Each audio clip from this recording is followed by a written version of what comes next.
Good afternoon, ma'am. Dheeraj, we can begin, or Ritu, whoever. Ritu, just unmute her.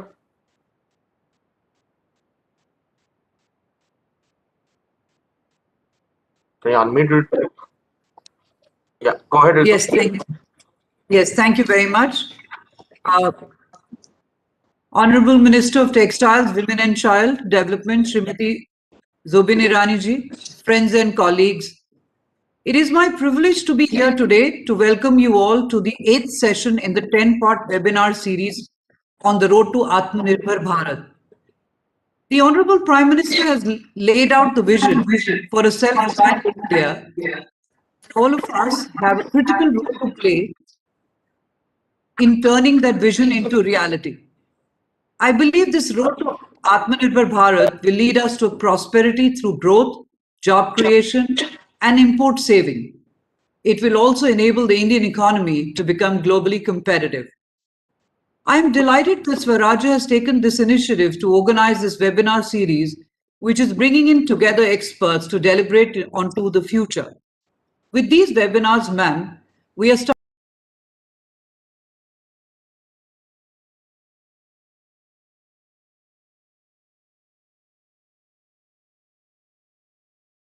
in Aatmanirbhar Bharat.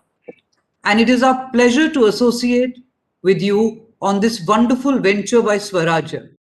As experts with a clear vision for our country came together on this platform, we are sure it will generate great ideas and also facilitate their implementation. Once again, it is my privilege to welcome Ma'am Shrimati Smriti Irani, under whose guidance the textile industry of India has seen so many positive changes and schemes. She is also the Union Minister for Women and Child Development, and it is an honor to welcome an inspirational minister as yourself, ma'am. We look forward to this session under your guidance. Thank you.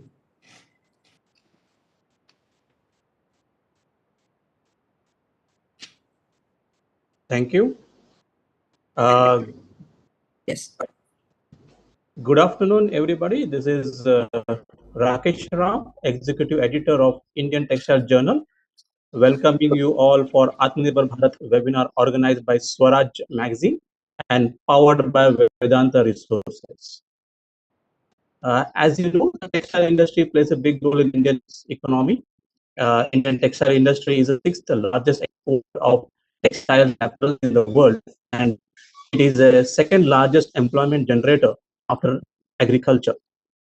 As part of Aatmanirbhar Bharat initiative, the government of India is giving a major emphasis on the progress of textile industry.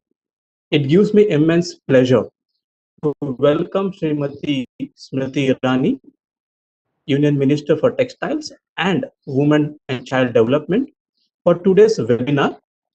During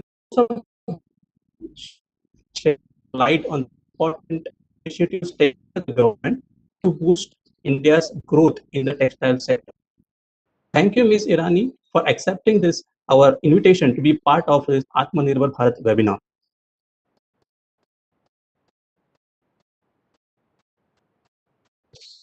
Thank you for calling me for this engagement. I look forward to deliberating, discussing, and if needed, even debating on issues with regards to the textile industry. I'm grateful that today minds have met on the aspect that if we need to ensure that India is self-reliant, then we need to begin with roti, kapda, and makan. The fact that the agricultural reforms that were brought forth under the leadership of the Honorable Prime Minister gives us an indication that in terms of the food and nutrition needs of the country, the agricultural needs of the country, India is now rightly on the path of self-reliance, rightly on the path of empowerment. Now, with regards to textiles, there have been many steps taken by the Modi government, which now make even the global economy leaders believe that in India, the textile prospects are aplenty, that in India, the textile manufacturing opportunities now give new, I think, horizons that we need to capture, that we need to be a part of. One of the greatest aspects I think that needs celebration is that we have moved beyond the simple cloth, which can be transformed into a either a shirt or a sari. Now we are looking at the textile industry's expansion to new areas and new frontiers like technical textiles. It is for the first time in the history of our country that a concentrated effort has been made in this field, and I am hopeful that in the deliberations today, we can in fact flag such issues. Thank you for your inspiring opening remarks. As you rightly mentioned about technical textiles, and India became the second largest PPE manufacturer in the world in a very short span of time during the COVID pandemic. So what was the success formula for this, and how we can replicate this success in the other sections of the textile industry?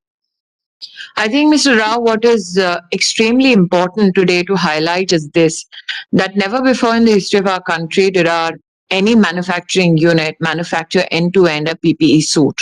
Now, you will remember that when the challenge before us of manufacturing of such textile elements came, international borders were sealed.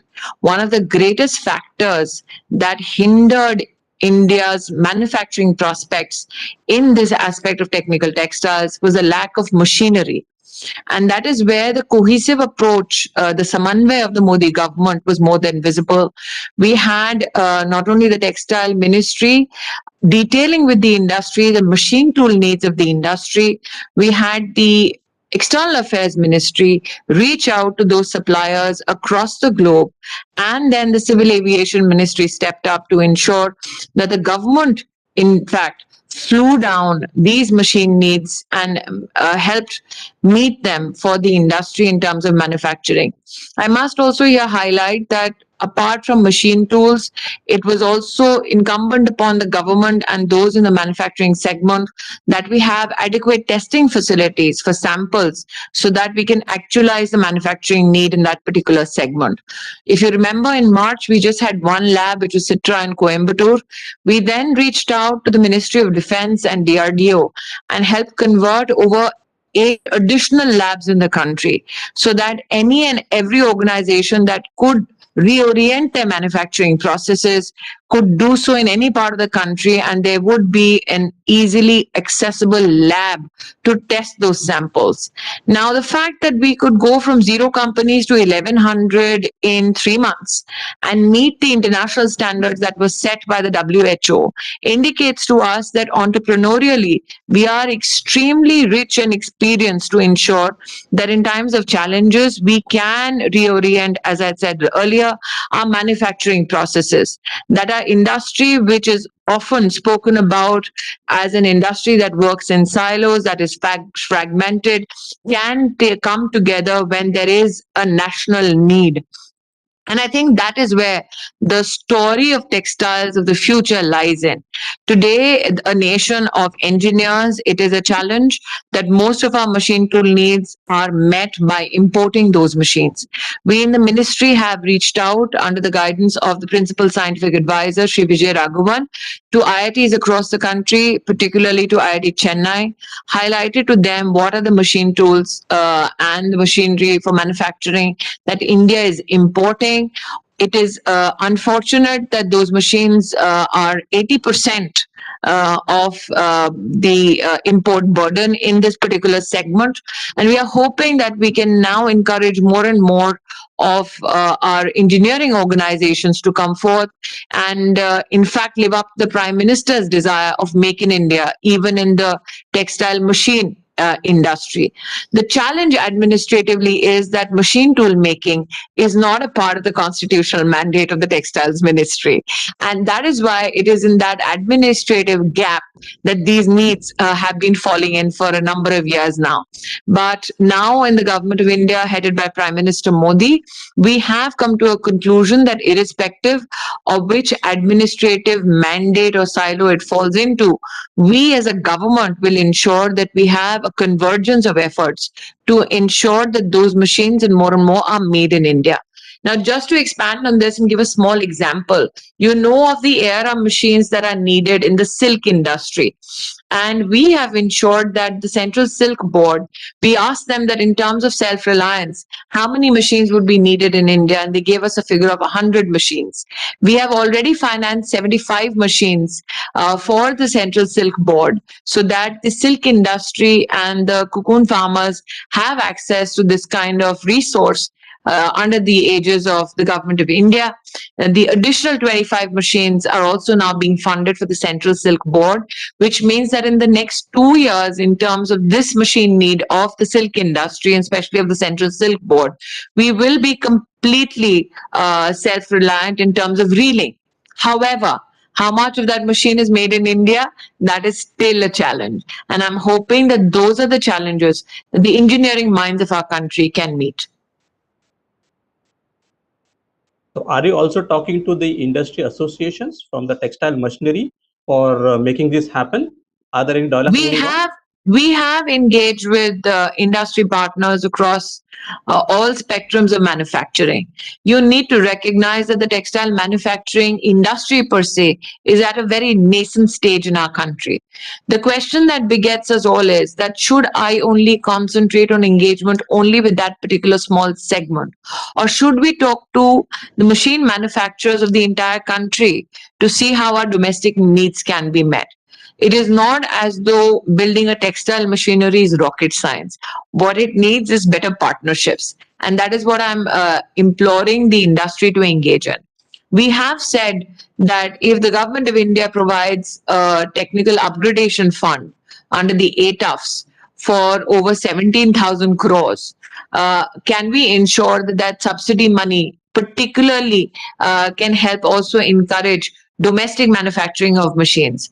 But given that we need to comply to WTO regulations, we need to be extremely careful that we provide an even field to every industry manufacturer to compete in. And my hope is that we find more and more Indian manufacturers. So the technology fund upgradation is available with the government of India. There is no dearth of funds, but what there is a dearth of is engineering companies that can meet the textile needs of our domestic manufacturers. Yes. Another area where India has probably the strength is the handloom sector. Probably 95% of the world handcrafted fabric is made in India. So what steps are being taken by the textile ministry to further strengthen the handloom sector, and specifically how some of the schemes that are being undertaken by the ministry benefits the weavers and the artisans? So, Mr. Rao, we've had many interventions made in the handcraft and handloom segment. Firstly, there was absolutely no data available, which was current in nature, as to how many people are engaged in this particular segment. We've had census done specifically dedicated to the handloom sector. Apart from the census and apart from ensuring that we reach out to these weavers and give them adequate identification cards, ensure that they engage with the National Handloom Development Corporation, where they can get a 10% subsidy for the yarn that they so desire to purchase. Additionally, we support them with market incentives and initiatives of engagement with foreign buyers. But I think what needs to be done and what we are hopeful of expanding on is an engagement with the design facets of our educational institutions and the weaving community. Under the aegis of the Ministry of Textiles, we have brought together the competency of NIFT and their design ecosystem and amalgamated that with the weaver service centers. So across the country, out of the 28 weaver service centers, NIFT has already upgraded close to 8 to 10 of them. Our hope is that in the next one financial year, we complete all those weaver service centers. Now, the challenge is this, that even though there have been instances where designers reach the weaving community, the challenge is that one piece of hand woven cloth takes at least 30 to 40 man days of work. Now, as compared to a power loom. Now, given the pace at which consumers want to purchase such artifacts or such articles, we have seen a lot of the community moving towards the easier processes of manufacturing. The other challenge is that when a weaver spends at least 40 days in making a piece, their expectation is that that piece would sell at a higher price bracket. Now, unfortunately, most consumers want something hand woven, but wanted to compete in terms of price with a power loom product. So I think that we are now, if you remember, we did a hashtag I love handloom. The entire desire was to ensure that we cultivate an awareness about the amount of hard work that goes into a particular weave, the amount of hard work that, let's say, goes into a particular handloom sari, and to ensure that there is a consumer appreciation for the input of the weaver, apart from the fact that there is a legacy of design that the weaver brings. So consistently our endeavor has been marketing initiatives, providing even credit support. So we have a 6% interest subvention given under the Mudra Yojana specifically designed for the weaving community. We started a program called Samvardhan Yojana, wherein we give 90% subsidy for a new loom for the weavers. But most of the old populace in the weaving community are happy with the looms that they are currently working with. There is a challenge again of a generational change in the weaving community. The youngsters in the community do not want to stay back. They want to explore new employment opportunities outside the weaving ventures that their families have been a part of. So the challenge are a multifold. We have also collaborated with the NIOS and IGNU to ensure that the last handloom Sensex, in fact, threw up the challenge that only 2 to 3% of the children of the weaving community were completing their education. Now, with the NIOS and IGNU, we ensured that the government of India pays for 75% of the fee so that more and more children can be brought into the academic space.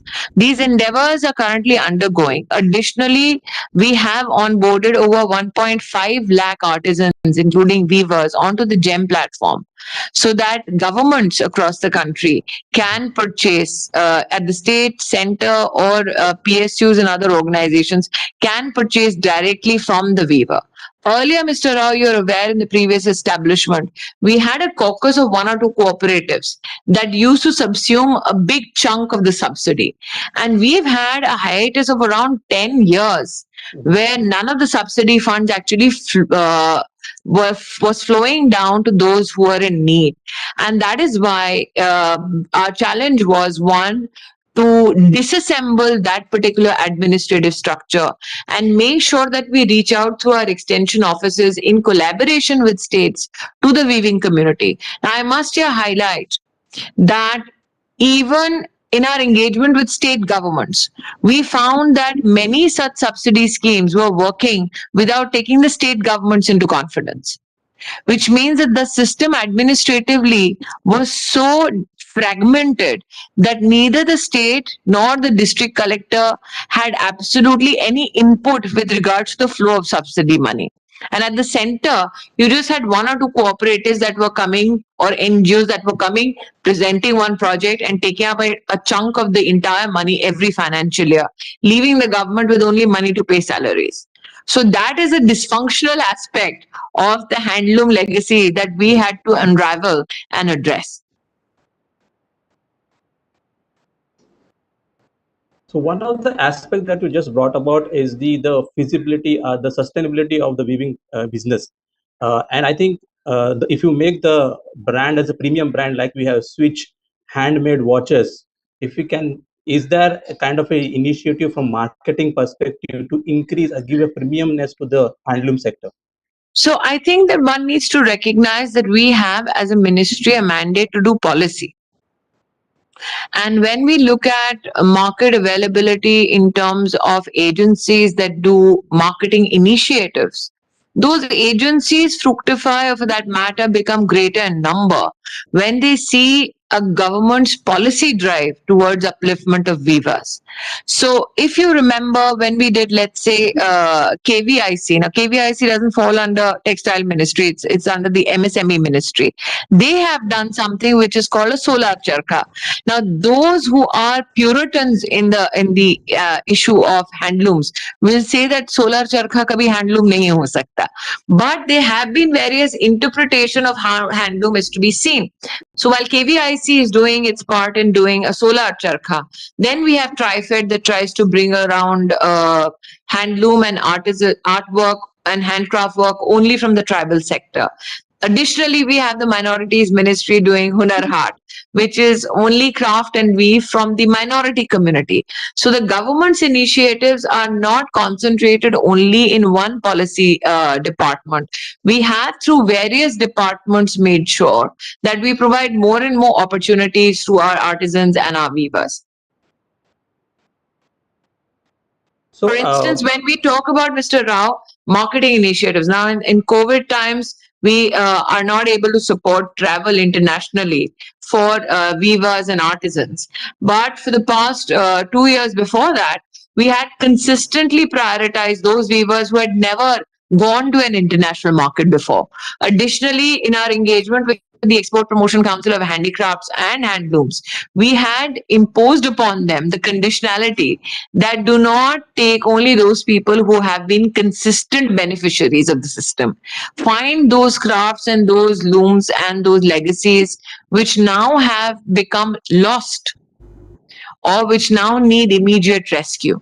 So in our engagement, even with industry, we particularly highlight the need to ensure that those dying crafts and loom legacies are prioritized by industry along with participation from government. So a very small example, when we started the I Love Handloom campaign, and the Prime Minister launched the India Handloom brand, one of the greatest challenges that companies told us was that the color was not being able to stabilize on the handloom cloth.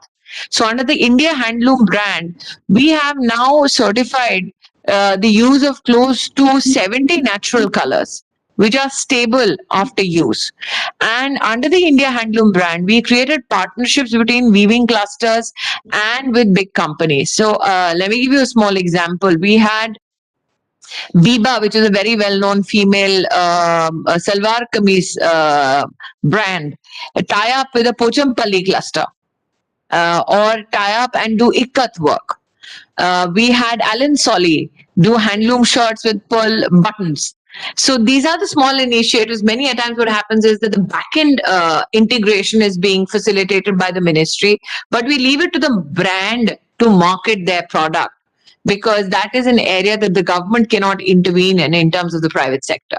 So our facilitation of bridging communication, or for that matter, business purposes and opportunities between handloom clusters and between industry, they have been aplenty. India's share in the global textile market has been stagnant for the last few years, while the shares of other smaller Asian countries has been increasing consistently. Yes. How is Textile Ministry planning to increase India's share in the global textile value chain? The reason for that is that globally 70% of the cloth that is used is MMF. And India is predominant in the field of cotton. And that is why you are producing something that does not have a large global market. So when the Prime Minister announced a 6,000 crore package for apparel, that was dedicated particularly to ensuring that the MMF segment in apparel grows. We additionally added the home textile base to it. And today I must here say that in terms of made-ups, India has become the biggest supplier of made-ups to countries like the United States of America. Additionally, technical textiles was not even figured ever in the textile ministry as a component that needed attention. For the first time in the history of our country, we have designated 207 HSN codes for technical textiles. For the first time in the history of our country, the Prime Minister launched the National Mission for Technical Textiles and dedicated over 1,400 crores for it. And the anti-dumping duty on PTA was removed, but that happened just before Corona hit. So what happened post the removal of the anti-dumping is a miracle called PPE, where we had at competitive price a raw material made available within the country. PPE, when in March, those who were importing it from China knew was coming in around 2,200 rupees. India in just 3 months ended up manufacturing it at a competitive price of 175 rupees.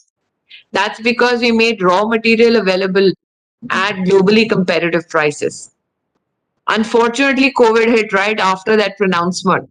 But yes, now the production linked incentive scheme is particularly focused on MMF and technical textiles. It's a 10,000 crore bonanza so that those who are manufacturing in the MMF and the technical textile regions of the textile industry can become globally competitive and leaders. So speaking about PL scheme, the production linked incentive scheme.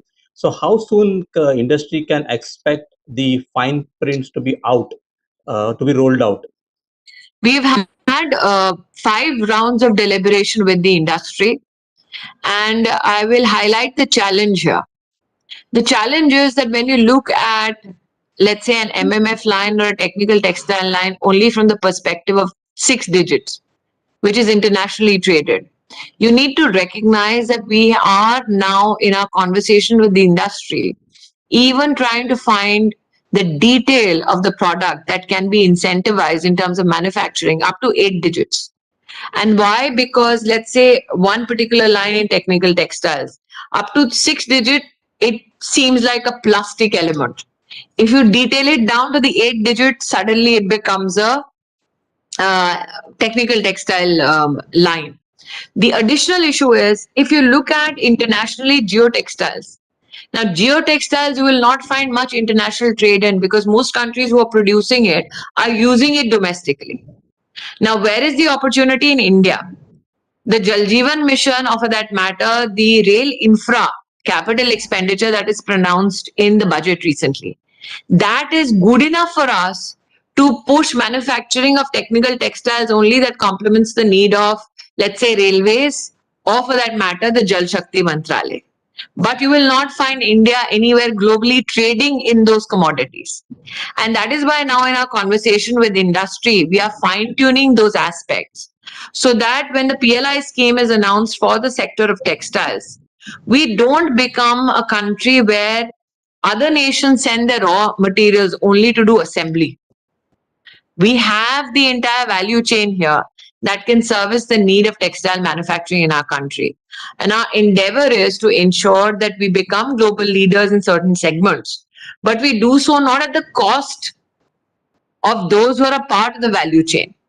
For instance, just a small example. I don't want fabric coming from Bangladesh just getting stitched here so that subsidy can be taken and then shipped out of India. We have enough fabric manufacturing clusters in Bhiwandi, in Surat, in Tirupur, which can take benefit. So that is why when we are engaging with industry, we are looking at these small details as well, so that no segment of the industry is shortchanged. Okay. So as part of Aatmanirbhar Bharat initiative, what are the priority areas for textile ministry right now? I think the priority are the 2 pronouncements that have been made. One is the PLI, on which we have done much of our groundwork and we are almost ready. And the other is the Mitra announcement of 7 mega textile parks. Now, one of the challenges again in terms of the small textile parks that were functional in our country was that industry needs of end-to-end from, let's say, yarn stage onwards to processing to even packaging was so fragmented across the country that production of it was not very viable. And the labor reforms that have been done in the Modi government, in fact, are more than complementary now for mega textile parks to come up.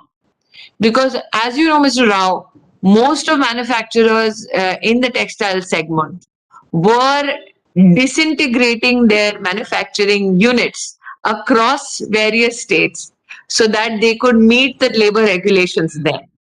Industry desired that we want to do end-to-end manufacturing under one roof and hire nothing less than 3 to 5,000 people. So now the labor reform has come through. We are in conversations with states to say that you need to meet the infra needs of the industry. We are calling global champions to come and set up manufacturing in India. Or for that matter, if you want to provide more and more opportunity to Indian investors to expand their manufacturing prospects in that particular park.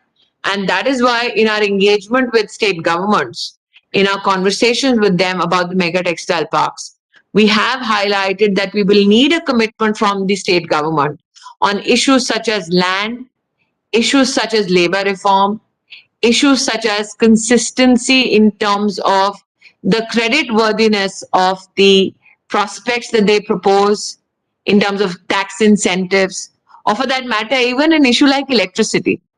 So, affordable electricity, labor reform, land allocation, plug and play models with states, those are our priority engagements when we are conversing with states. And even if I, like I said, reflect on issues like technical textile manufacturing, we have mandated the use of technical textiles in 19 ministries, but there are many states that still don't know how to use it, let alone manufacture it. So during the PPE manufacturing stage, we in fact reached out to AMTZ in Hyderabad, and they took one of the biggest orders there, and they in fact helped manufacture many such issues within the technical textile segment. Now, for all these segments to come together under one roof, we're also engaging with states to explain to them what this segment of the industry means, because it's a new segment. It's a sunrise sector, but it is a sector which has the highest amount of potential. So these are the two big priorities for the textile ministry currently, the PLI scheme and the mega textile park.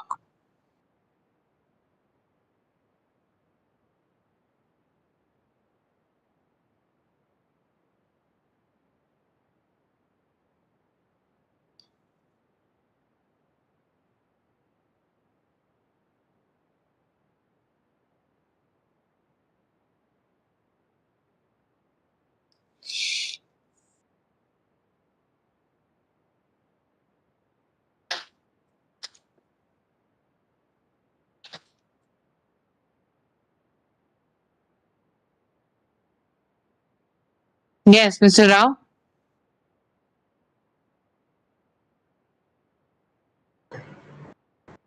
Uh, Good afternoon, ma'am. This is Tushar this side. I'm one of the editors with Swarajya. It appears Mr. Rao is having some issues with his internet connection.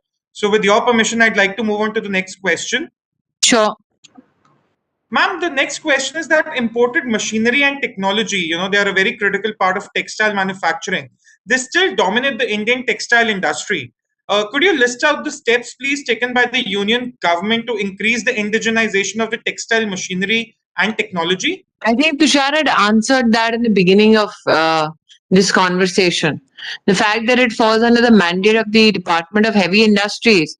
We have in the Textile Ministry not only engaged with the Department of Heavy Industries, but also under the leadership of the Principal Scientific Advisor, Professor Vijay Raghavan, we've called for a meeting of all engineering, the top-notch ones, institutions in our country, which particularly also included our friends from IIT Chennai, IIT Delhi. And we have now reached out to all engineering institutions to highlight to them what are the engineering textile machinery needs of our industry. And we have also alerted them as to the subsidy support that is available. We have, through various industry organizations and associations, also brought more and more focus for the need to ensure that more and more of these machines are made in India. I must here, Tushar, share a very significant intervention and an experience I had in Surat. Post lockdown was lifted, the South Chamber Commerce of Gujarat, South Gujarat, the Chamber of Commerce of South Gujarat, in fact, made me meet publicly two engineers who were in lockdown. I think ingenious enough to take apart an international machine, look at why it cannot be made in India, and in fact, in their possibly in their home garage, actually made a machine prototype which was cheaper, which was more productive.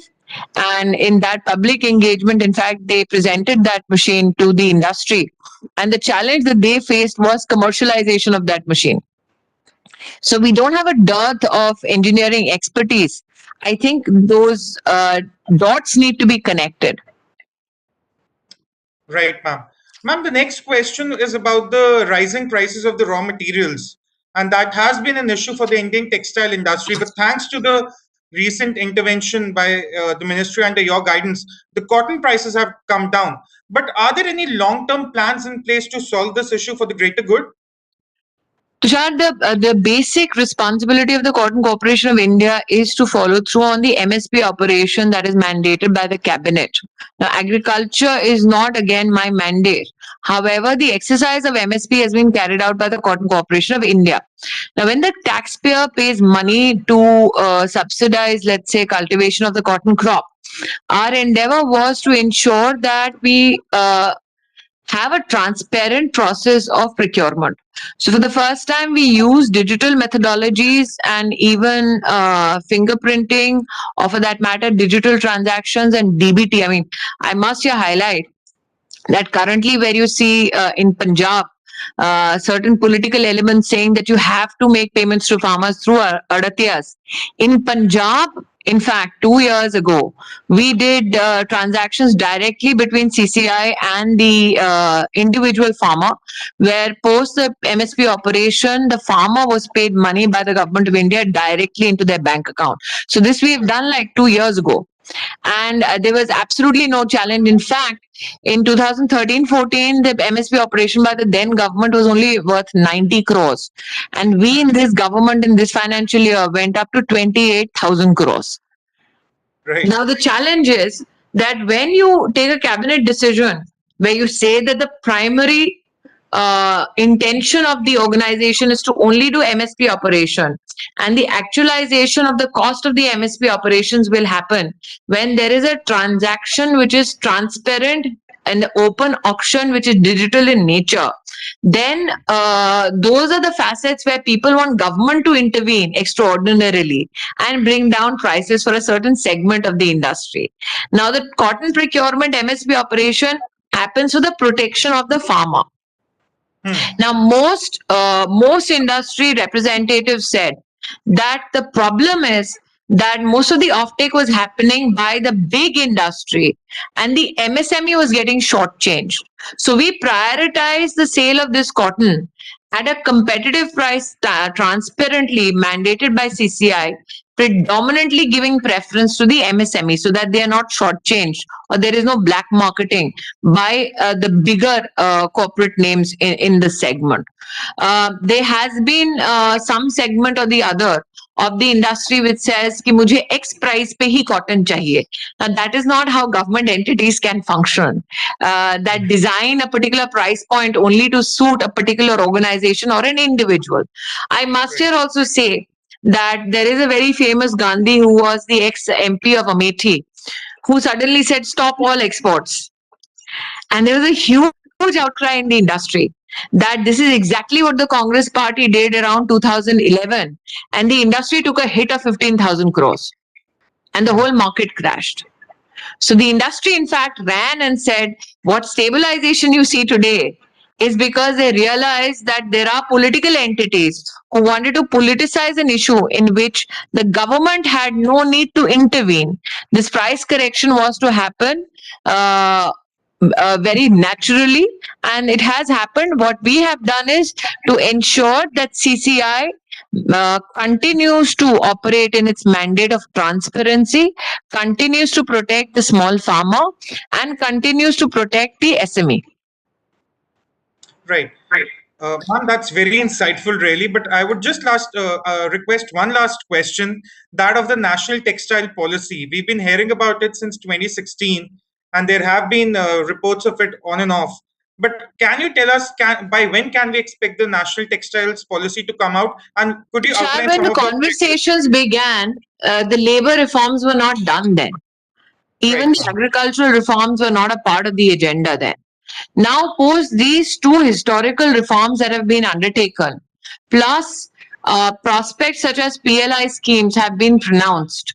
That is why you have a policy which is a work in progress. You could not have shared a policy and then post facto said, let's wait for agricultural reforms, then let's wait for labor reforms. The fact that these two prominent reforms have happened, that is how the textile industry gets impacted. Now, for instance, I may be the textile minister, but cotton is a significant mandate of the agriculture ministry. So how does that reform in that segment, where now more and more people in the marketplace want to congregate, increase the number of acreage, or for that matter, form a farmers collective to then directly sell to companies, is an area which is still at a nascent stage and developing. So can my policy be absolutely conclusive while these things are developing? Secondly, when we began in 2016, and I used to talk about technical textiles, there was absolutely nobody in the industry who said that this segment of the industry one day will impact us. It is only when the PPE crisis happened that I had industry leaders say, हाँ वो आपने 3 साल पहले जो बोला था वो ठीक था. Right. To add to it, under the Prime Minister's leadership, you have now a very, very vibrant space policy. Now, the space needs of the country also have a huge component that can be serviced by the textile industry. Ayushman Bharat Yojana, for that matter, now talks about 1 lakh wellness centers.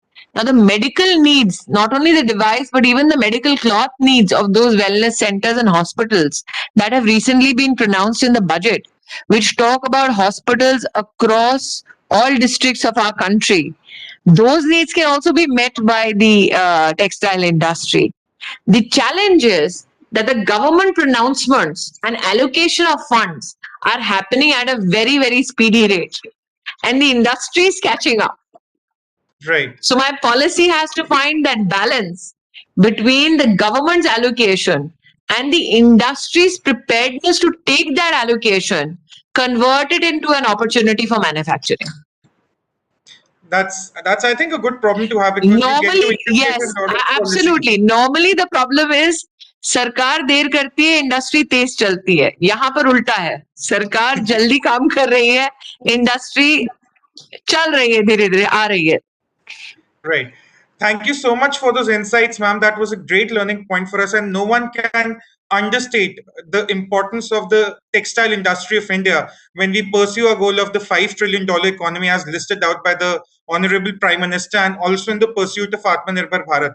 I thank you on behalf of Swarajya and Vedanta for your precious time and for these wonderful, wonderful insights. Thank you so much. Thank you so ma'am. much.